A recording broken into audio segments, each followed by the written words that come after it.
విశాఖ జిల్లా స్థానిక సంస్థల ఎమ్మెల్సీ ఎన్నికలకు సీనియర్ పొలిటీషియన్ వైసీపీ సీనియర్ నాయకుడు బొత్స సత్యనారాయణ పేరును వైఎస్ఆర్ కాంగ్రెస్ పార్టీ నిర్ణయించడం ప్రజెంట్ సిచ్యువేషన్లో పర్ఫెక్ట్ డెసిషన్.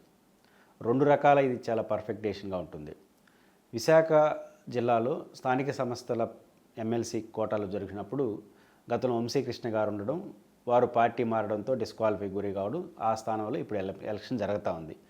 తెలుగుదేశం పార్టీ భారీ విజయం తర్వాత వైఎస్ఆర్ కాంగ్రెస్ పార్టీ పెద్ద ఓటమి తర్వాత జరుగుతున్న మొదటి ప్రత్యక్ష ఎన్నికలు, ఒక రకంగా నేరుగా ప్రజలకు సంబంధం లేకపోయినా ప్రజలు ఎన్నుకున్న ప్రతినిధులు జరుగుతాయి.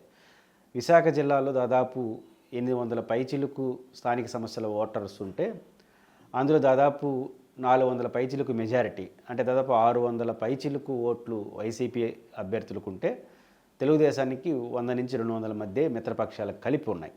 కాబట్టి వైసీపీ గెలుపు సాధారణంగా అయితే నల్లేరు మీద నడకలా జరగాలి. కానీ ప్రజెంట్ సిచ్యువేషన్లో చూసినప్పుడు రెండు కారణాలు ఇచ్చే జరిగే అవకాశాలు తక్కువ. ఒకటి, వైసీపీ నుంచే చాలామంది కార్పొరేటర్లు, జెడ్పీటీసీ, ఎంపీటీసీ ఎవరైతే ఓటర్లు ఉన్నారో వాళ్ళు బయటికి వెళ్తున్నట్టుగా మనకు స్పష్టంగానే అర్థమవుతూ ఉంది. విశాఖపట్నంలో కొంతమంది కార్పొరేటర్లు బహిరంగానే విషయాలు ప్రస్తావిస్తున్నారు.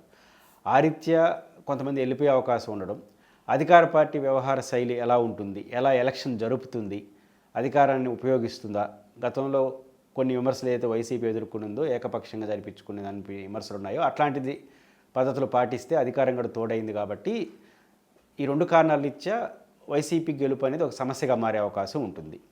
ఈ నేపథ్యంలో జగన్ గారు తీసుకున్న ఈ డెసిషన్ పర్ఫెక్ట్లీ ఎందుకు కరెక్ట్ అంటే, బొత్స సత్యనారాయణ లాంటి పవర్ఫుల్ లీడర్ పోటీలో ఉంటే ఇట్లాంటి మాల్ ప్రాక్టీస్ని అడ్డుకోవడానికి ఒక అవకాశం ఉంటుంది. సహజంగా ఒక సాధారణ వైసీపీ నాయకు నిలబడేదానికన్నా బొత్స లాంటి సీనియర్ లీడర్ ఆడ ఎదురుగా నిలబడితే ఆయనతో ఘర్షణ పడడానికి కానీ, ఆయన్ని దబాయించి కూర్చోబెట్టడానికి కానీ అంత సులభం కాదు. ప్రపంచ ఉత్తరాంధ్రకి ఐకానిక్ లీడర్లలో ఒకానొక లీడర్గా బొత్స సత్యనారాయణ మనం చూడాలి. ఓడిపోయిండొచ్చు, గెలవచ్చు.